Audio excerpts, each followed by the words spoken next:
Hello and welcome to another episode, I believe 115 of Sutton Impact Family Style. I'm Jason. And I'm Bill.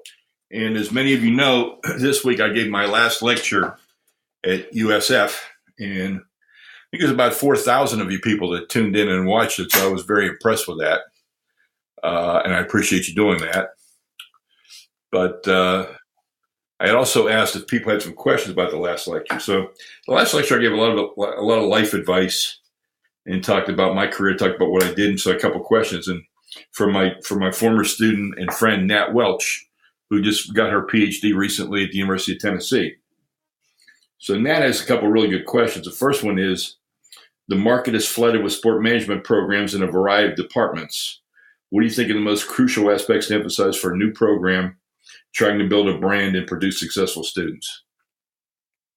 And the first thing I'm going to say is where the program is. If it's in a business school, it would have the credibility right away and would also give students an option if they decided to pursue the degree but didn't want to go into sport, that they would have some options. And I always think that's a good credible space. And that's the kind of program we had at UMass. And now I've had it at UCF and I've had it at USF, and actually Robert Morris was in a business school. So all the programs I've taught in have been in a business school with the exception of Ohio State. So I think that's the first thing. The second thing I would say, Nat, is build an identity for your program. I mean, what are you going to be good at? Or what are you going to do? Or what's unique about your program? And I think you've got to be able to establish that. Here at USF, we've established that we're in Tampa, and we're going to capitalize on all the things at Tampa. So our students are going to be involved in this past year. They were involved in the Women's Final Four. They were involved in the Valspar PGA Tour. Our partner is the Lightning. We have 10 people that work at the Lightning. So you look at where you are and look what's unique about where you are and try and build your brand based upon that uniqueness and those opportunities for your students. So those are things I think are important. And then the last thing is, what do you do for the students? I mean, it should be a very heavy dose of experiential learning. It can't be just textbook learning. It's got to be doing. It's a field where, almost like Jason, like your background in television and film, until you do the television and film, you're just talking about it. You have no experience. None whatsoever. And you've got to have experience. So you got to have these experiential learning opportunities. So when you go and look for a job or interview for a job, then you have the credibility behind it. You've actually done it, or you've actually been part of something. And I think that's the last thing I would say to that question. Yeah, there's a school down here we work with on our show, and it's the UNO Film School. And they have direct contact with NCIS, and they get their students internships on the television show, which is about as valuable as you can get graduating from college. Because like you said, it's established a brand. It's what they do, and it puts you in an actual position to get real life experience. And in our business, that's 99% of it, besides the who you know, obviously. And when you left UCF, you had a film. You did a film. Right. But I got this job through a friend, and now I have experience in the industry because of, less so from the school standpoint and more so from, from relationships are practical. But it's nice that, I said UNO, like you do with your school. UNO is a school trying to build, give people that experience to make not just the experience, but also get the contacts while they're in school, which is incredible. Yeah, really so. And then that second question was, as someone who wants to get into consulting eventually, how do you know when to ask for payment, and how do you establish your fees when you're first starting out? Well, the first thing you got to do is build a reputation. You've got to show people that you have a skill, you have a knowledge base worthy of them paying for it. And so when I first started off, I was actually giving it away for free for a short period of time, so that I could point to those projects and say, yeah, I've done this and I've done that.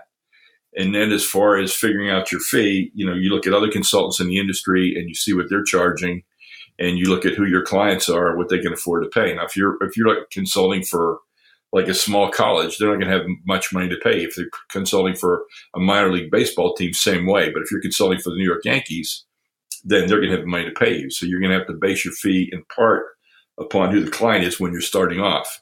And then once you build a stable of clients and you've established a reputation, then you can have a fee, and you just charge the fee and you stick to the fee, and that's what you do. So, Nat, I hope that was helpful for you. I appreciate the questions, and I appreciate you following us on Sutton Impact Family Style. So, big week, Jace. Let's go to the draft. Mm-hmm. Not a lot of huge surprises. Kyler Murray still went first, but they were only able to get a late second-round pick for Josh Rosen. Did that surprise you? To me, you thought maybe they'd get something better if they could have closed the deal before the draft. But once you drafted Kyler Murray, you're at the mercy of whoever's going to give you something. I think it probably showed two things. It showed what people thought about Rosen. Because as people pointed out, he's on a 5-year deal, rookie deal. Mm-hmm. And the Arizona Cardinals already paid his signing bonus, meaning you have a top 10 quarterback on your roster that you owe almost no money to, which is one of the most valuable things you're going to have in the NFL. Absolutely. But the fact that nobody seemed to be that interested, and the Dolphins were able to not even give them their first pick in the second round, but their second pick in the second round, and still get like a 5th round pick compensate on top of that. Like, it says maybe there's not a lot about Rosen. And then you have to wonder, like, were the Cardinals hedging? Like, if somebody offered them a ton of money for Kyler Murray, not a ton of money, a ton of picks for Murray, would they have traded that and kept Rosen? Or were they just in love with Murray? I think if Cliff Kingsbury wasn't the coach, then I think that could have been a possibility. But I think once Cliff Kingsbury was your coach, you were going to go with a quarterback that could run his system, which also tells you why Andy Isabella would go that high. Because I don't think he was a second round pick, especially that high of a second round pick, except for really needing a player that could function in that system for Kyler Murray. And I think they paid an inflated value for him, but I think he's also a really good pick for that system. Yeah, I wonder if they think he's maybe the closest thing they could find to a Marquise Hollywood Brown, who went to the Ravens, unfortunately, at 25. Like a smaller but just ridiculously fast player. Yeah. Or a Patriots type control slot guy. Yeah. So what do you think about the Dolphins then getting him for a second round pick? How do you like Josh Rosen at the Dolphins? I think if you're the Dolphins, you did great. You didn't give up a lot of capital to get him. Right. And now you have this asset under low control. You can take him for a test drive, take him for a spin. You didn't really give up a lot. So you're still in play for Tua next year or any of these other quarterbacks that could pop out. And, it seemed like a high, a low risk, high reward potential. Mm-hmm. Maybe you get your guy, maybe you don't, but you didn't really give up a lot to get him. Right.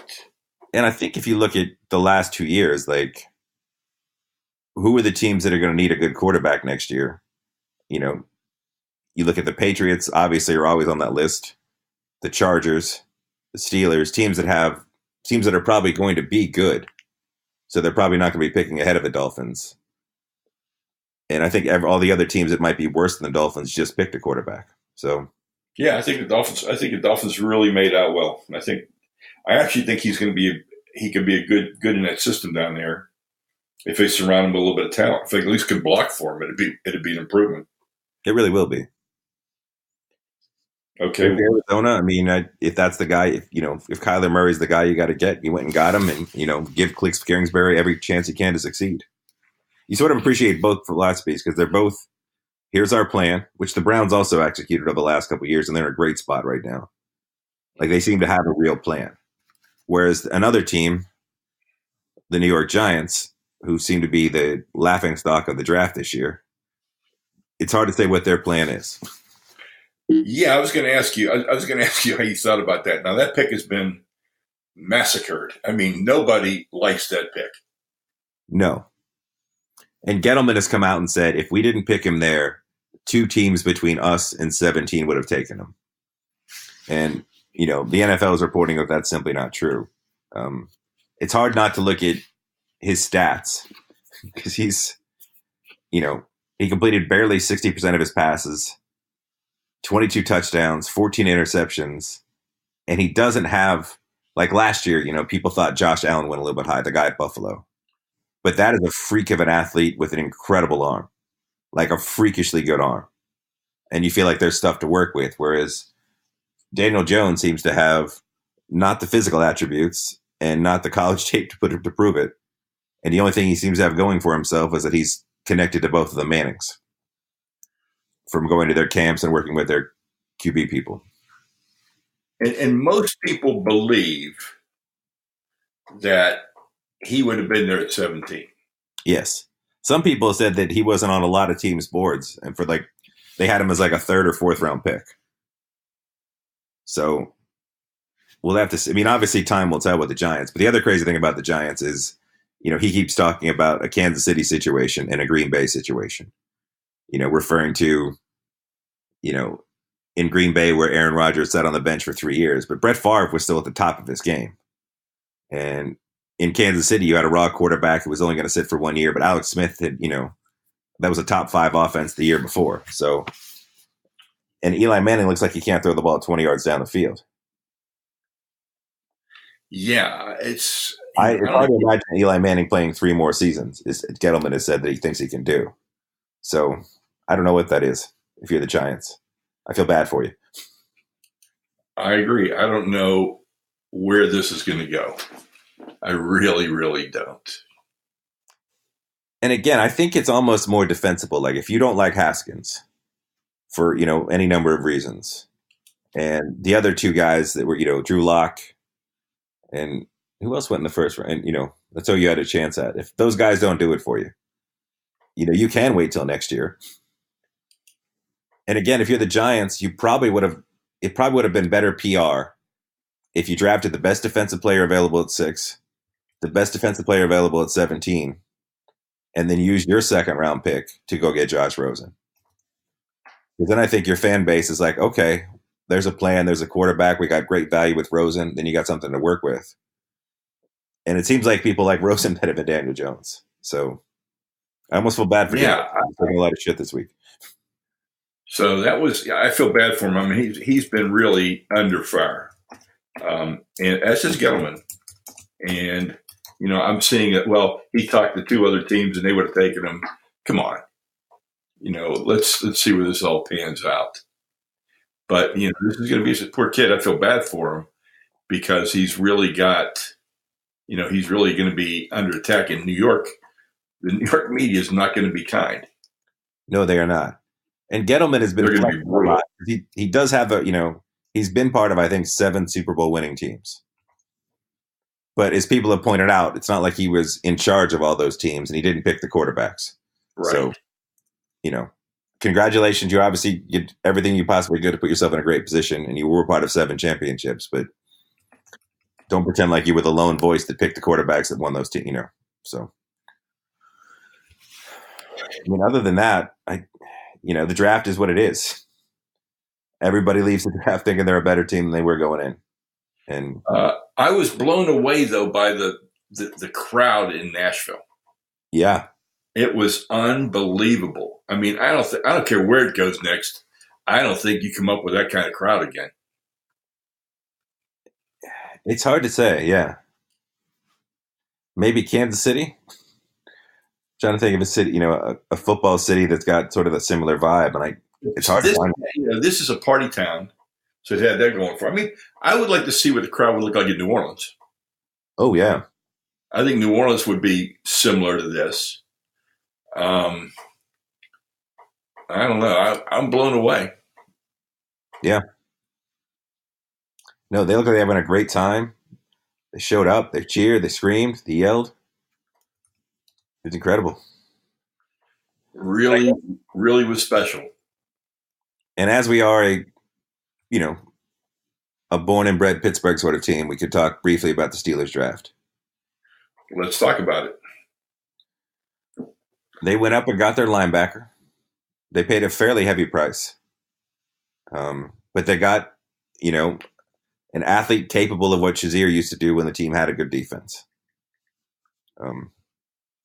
Some people said he was the second best player in the draft. People seem to love the fit, and a lot of people feel like the price was a bit high. But it was something that the Steelers needed to do.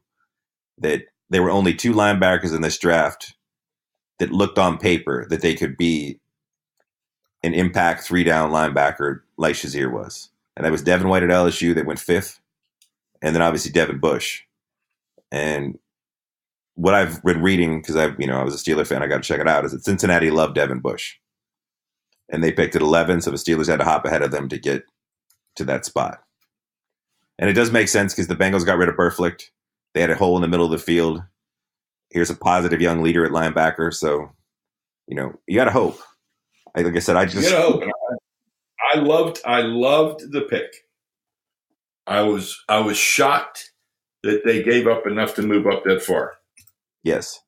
And they gave away a lot. There's no question about it. But if this is a guy that they believe, like everybody seems to say, that this is one of those game-changing athletes. Yes. And it's interesting. Now, the other thing I like about Jason is 2 other times they've made a big jump like this. Once for Troy Polamalu and once for Antonio Holmes. Yeah. And both times that worked out really well as they ended up going to the Super Bowl. Very true. Not necessarily that year, but with that player. Definitely. And we'll talk about their first 3 picks. They picked a wide receiver from Toledo with their second pick in the draft, which was their first 3rd round pick, which was part of their Antonio Brown compensation. And he looks on film, he's 5'10", about $180, lightning quick, great route runner, great hands catcher. He looks a lot like Antonio Brown when you watch the footage. Yeah, and that's what a lot of people have said. And they said that's just how you're addressing your Antonio Brown need. So, I mean, hey, let's hope he is Antonio Brown without the garbage.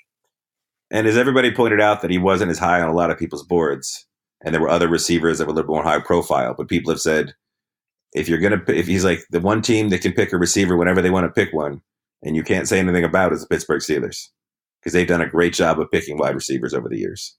So even if he wasn't as high on everybody else's board, they get the benefit of the doubt. And then with their second, third round pick, they got Justin Lane, defensive back, 6'2", Michigan State. And for what it's worth, he was on the top of Kuiper's best available for a long time. So, former wide receiver, turned corner, can tackle. Gotta hope he looks good. But you never know. But you never really do know. I mean, that's the whole thing about this. You never do know. You can hope. You can hope. Right. But you don't know. That's why Tom Brady was a 6th-round pick. Antonio Brown was a 6th-round pick. Recently, Alvin Kamara all fell away to the 3rd round. You just never know. No, but everybody has hope. Everybody's hope. I'm excited about the pick. I think it could be a meaningful pick that really can impact the Steelers. I liked him. I liked everything about this guy except for the suit he wore when he was drafted, which was a bad suit. It was an interesting suit, to say the least, yes. Yeah, it was interesting. I think one of our podcast favorite, Russell Westbrook, would love that suit. Really? I did not think it was even anywhere close to Russell Westbrook's standard. No. I thought it was lame. I thought he just cut up a piece of white cloth and wrapped it over his suit. It was different, yeah. It was weird. But that's a good transition to the NBA. Next round of the playoffs has begun today. And Golden State held on to win in the first round, and Houston is crying online. Specifically, James Harden and Chris Paul. And it seems like it's the standard play where one of them shoots a 3-pointer, the defender closes out, and they fall backwards. And they claim that they didn't have enough place to land, and the defender took away their real estate to land. But they're also doing the thing where they sort of flail their legs out and fall backwards as they take the shot. So, well, I don't want to for 82. But I'm afraid that, they keep whining and complaining, and then all of a sudden the refs are going to react to their whining and complaining, as has been the case all year. So I think that's something we have to keep an eye out and worry about a little bit.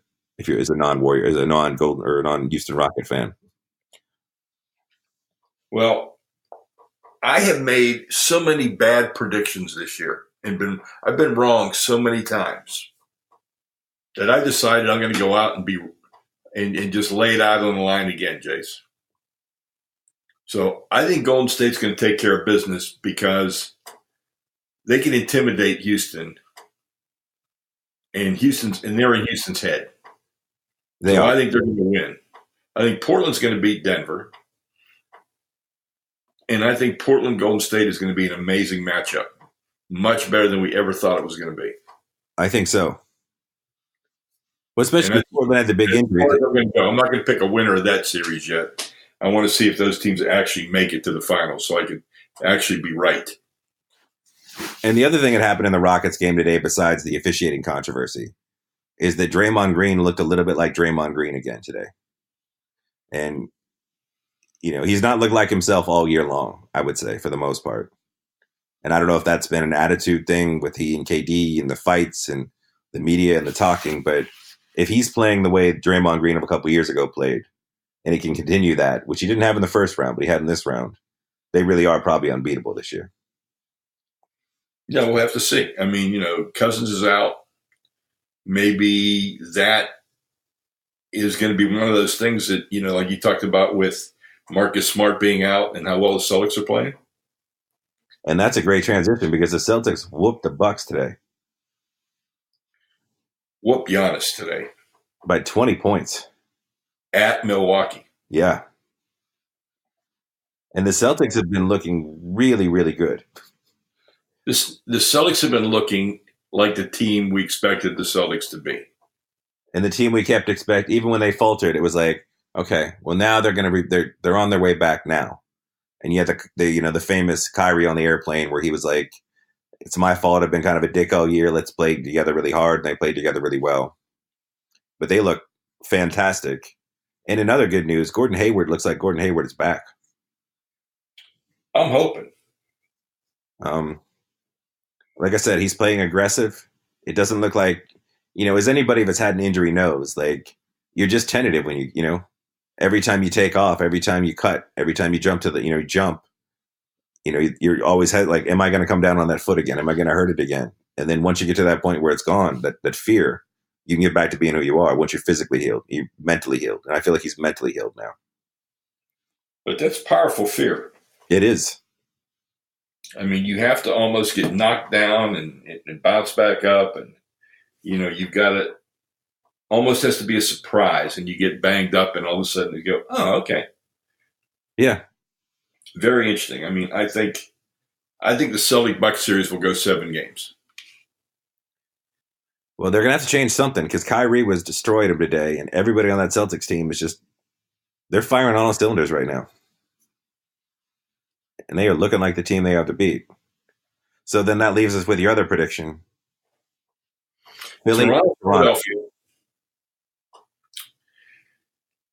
I don't like the way Philadelphia's played the last month. No. I mean, I thought Philadelphia would make the conference finals. And now I don't think they will. I think Toronto will beat Philadelphia. And I would have never said that 6 weeks ago. No, Kawhi Leonard looks like he's one of the best players in basketball, like he always has been. And I think he's the thing they've never had in the past. The guy that can just sort of pick them up when things are falling apart. Yeah. A guy you can depend on. A guy that doesn't get flustered in the spotlight. No. An assassin. Because I think people are holding, if you have a history of choking in the playoffs, as Toronto kind of, it's hard to say. You hate to say choke, but a team with higher expectations hasn't met their expectation year after year after year as Toronto. And now I think they're just a very different team. Some of the young guys, the way they're playing, and then obviously Kawhi Leonard. So I think Toronto will advance and play the winner of Boston and Milwaukee. Yes. And I don't know who the winner of Boston Milwaukee is yet. No. That's the one I'm still up in the air on. But I would also think the winner of Boston Milwaukee will win the East. Yeah. I think Boston like we thought in the beginning of the year, if they're playing the way they're playing, they like the way they played tonight, I think New England's getting another title. I don't know if Damian plays the way he played against Oklahoma City. Yes. And, I'm going to say it's, as much as I love the Thunder, let's face it, he wasn't really guarded. I mean, he did what he wanted to do. Yeah, all day long. Game. There was nobody to shut him down. And other teams are going to have somebody to shut him down. They're going to have a better matchup. So, we'll see. But if he's like that, that was one of the most unbelievable performances that I've seen in the series. He dominated that series. He did. I think I call him Damian Lillard. I mean, Damian Lillard. Well, you had some food moments. Let's hear them. Did I ever? Okay. Avra, A-V-R-A. Okay. It's in Beverly Hills. It's a seafood restaurant. And let me tell you exactly how fancy and how fine dining it is. While we were there, a certain Lakers superstar was 2 tables away. Ooh. Along with Tristan Thompson and a bunch of agent businessmen. But it was a really nice restaurant, and LeBron came in with a T-shirt, jeans, and a baseball cap. But he's LeBron. He can do whatever he wants to do. Yes, he can. But this was an amazing, amazing dinner. The fish was sold by the pound. Okay. And so I had some $49 a pound fish for our table of 4. And it was amazing. It was really good. It was really good. And I had some king crab. And, like you used to love Nana's fried zucchini, Jace? Oh, yeah. They had fried zucchini and fried eggplant chips to die for. They were really, really good. But Avra, I had never, we went for Dan's birthday. And it was just phenomenal. Okay. A great restaurant. And I also went to La Vecchia Cucina, where I've gone a number of different times for Italian and had rigatoni bolognese, and it was, again, it's same, so consistent, just off the charts. But I talked about that one before on the show. It was really, really good. Nice. But those were 2 amazing meals. And then tonight, we were back here in Tampa, and we went to dinner at Eulalie. You ever been to Eulalie, Jay? I have not been to Eulalie. Eulalie is one of the Gonsmart restaurants. And I had seafood risotto tonight that was really, really good with a lobster claw, jumbo lump crab meat, shrimp, and scallops. And it was really good. So I've had 3 phenomenal meals in less than 5 days. That's awesome. And it was tremendous. I mean, I loved every second of it. It was really good. Nice. How about you? You have anything good? Well, I told you guys off the air, and I guess I'll mention it because we were season wrapped for the show. So they invite some restaurants to come feed us very nicely. And I had my first ever oyster, and it was a grilled oyster from Drago's, which is one of the most famous oyster places down here in New Orleans. Mm-hmm. And I think if an oyster was going to be good, it would be from there. But oysters overall just aren't for me. It's the texture and it's the graininess. It just doesn't work for me. But the flavor was okay. The flavor was pretty good. I mean, granted, it was a lot of Parmesan, garlic, and butter grilled on top of the oyster itself. But if you like oysters, I can't imagine you would find a better oyster. And that's it. I mean, they couldn't get them in there fast enough. The crew just absolutely loved them. So yeah, char-grilled oysters are a New Orleans specialty. New Orleans specialty, exactly. So I was just throwing that out there. That was my food moment, which I think it's still a food moment, especially for me. I'm not big into trying things, especially seafood related. So. Okay. And I had an entertainment moment. I was on Amazon Prime and I watched, I guess it's season 5 of Bosch. Okay. And I watched all 10 episodes on my flight to LA and on my flight back. And, we were talking offline and I said, the great thing was I could watch all 10 episodes. And I watched them one right after another one and I just loved it. Not even like a 30-second break in between as I was flying. I just kept hammering them as I was going. And it's so nice to watch the flow of the story like that. But now I'm a little bit depressed because now I got to wait another year in case they, and hopefully bring back episode 6.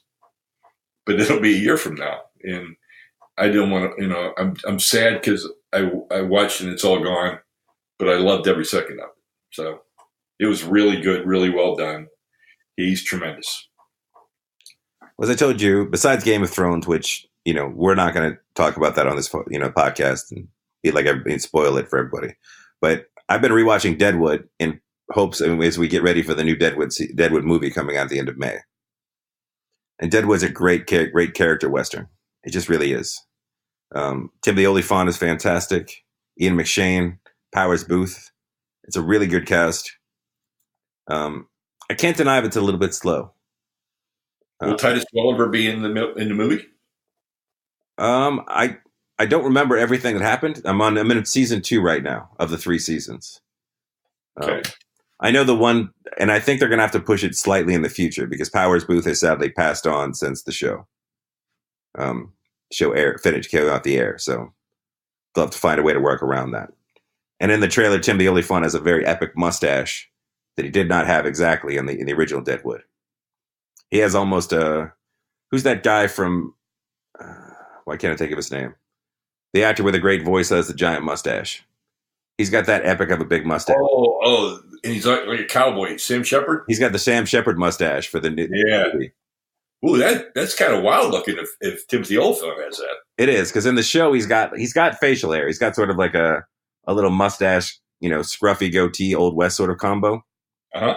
But in the trailer for the movie, he's got the big Sam Shepard stash and nothing else. So that'd be cool. It's a good look. But I think that was my only entertainment moment. Yeah, but that's it's still a good moment. It's a great, it's an old. I'm excited to watch. I'm excited to watch the film. Yeah, I mean, those are some good actors that can really, really make a good show. I love that kind of stuff. Oh, and I've been enjoying this season of Veep for people that are, I think it's one of those. I feel like it gets a lot of love, but it's still kind of underrated, bizarrely. Because you don't watch Veep, do you? Oh yeah, I do. I love Veep. Okay, yeah, like I know she obviously wins awards for best comedy actress every single year, but I still feel like it's a show that I don't feel like I hear people talk about it outside of Golden Globe, Emmy season, like best actress in a comedy, Julie Louis-Dreyfus. She wins, but I don't think the show gets enough credit for as funny as it is. So I think people should watch Veep. Who's the guy on her staff? Is also the guy that played Brady on the Brady Bunch.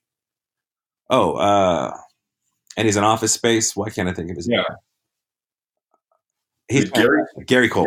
Gary Cole. I think he's one of the best character actors. He's so. I love him in whatever he's in, and he's got so much range. He's obviously great in comedies, but we remember him from "There's Someone at the Door" when he played the evil sheriff. Yep. And he's fantastic. Like he can go to that dark place and really pull it off. But I mean, he's obviously most famous probably for Office Space as the boss, and then Brady Bunch and some other, and obviously now on Veep. But he's an incredible actor. I'm trying to think if he played the guy they had a midnight radio show called Midnight Caller. Mm-hmm. That was a drama series years ago. But I've always really, really liked him. I think he's very, very talented. He's got great, like you said, got great range. And he's believable in any character he plays. Like he was as believable as Mr. Brady as you could possibly be. And yes, according to IMDb, which gave the show a 7.8 out of 10, Gary Cole played the lead on Midnight Caller. I remember that. I would go back and watch that show. It was really good. Well, like I said, 7.8 out of 10 on IMDb is pretty solid. And it was on for 61 episodes, which sounds like about 3 seasons. So yeah. So if I wanted to get back and watch that, where would I find something like that? Hulu? That's a question. I don't know. What if that's on? We'll have to. We'll scroll around and see if that ended up on any of our streaming services. Yeah, because I would definitely rewatch that. It was so well done. It is And sort of for crazy me, between Hulu, Amazon, and Netflix, and the other ones coming up. yeah, it's got to be there somewhere. But there's still a lot of shows that have just somehow fallen through the cracks. We just don't have them yet. Yeah, that's true. Yeah. Hmm. Well, I think that's it for this week. By next week, So, the playoffs should be a little more clear. yeah, and this round is really a fun round to watch, I think. Yeah, we've as You've got your horrible as the first round surprises. was. You've had a few surprises. You see teams really, really playing well now, but running into different kinds of teams, and you have to wonder, can they keep up that style of play? Like, I'm going to be really interested in Portland, Denver, but I probably won't watch much of it because it's on late. Yeah, it's a shame. But I think Portland, Denver. I mean, I guess Denver was probably in the conversation, but the other 6 teams that are still around are the 6 teams we thought would be there. I think Yep. Portland, Denver was sort of the wild card, depending on how seeding fell out. Like you know. Yeah. But it's interesting we get Golden State Houston in the semifinal round. Right. Which I thought for Houston was probably an advantage because you're going to have to be Golden State regardless. And Chris Paul is actually healthy right now. So Let's see how it goes. Yeah. All right. Well, I want to thank everybody that tuned into my last lecture. If you want to watch it and you haven't seen it, it's on Facebook and Twitter. And it'll be on YouTube without the clip I used from This Is Us. So, Jason, I used a clip from the last episode of This Is Us. Mm-hmm. We posted it on YouTube, and YouTube shut it down in 10 minutes. Wow. So they really must monitor pretty well. Yes. Because I used like a 1.5-minute clip from the last episode of This Is Us. But I guess I can't do that. No, that's a whole tricky situation because I see sometimes where, I don't know where the line is on that. Well, I know the line is I don't have it on YouTube. Yeah. Well, thanks again. Thank everyone. If we have some new listeners tonight from the podcast or from the last lecture, thanks for joining us. Please stay with us. Please rate us and please join us. And again, we love getting questions. Absolutely. Thanks, Nat Welch, for giving us those 2 questions tonight. Oh, and another special shout out to one of our longest Patreon supporters of all time, Jakob, got engaged. I did not know that. I saw it on Facebook, which means it's official.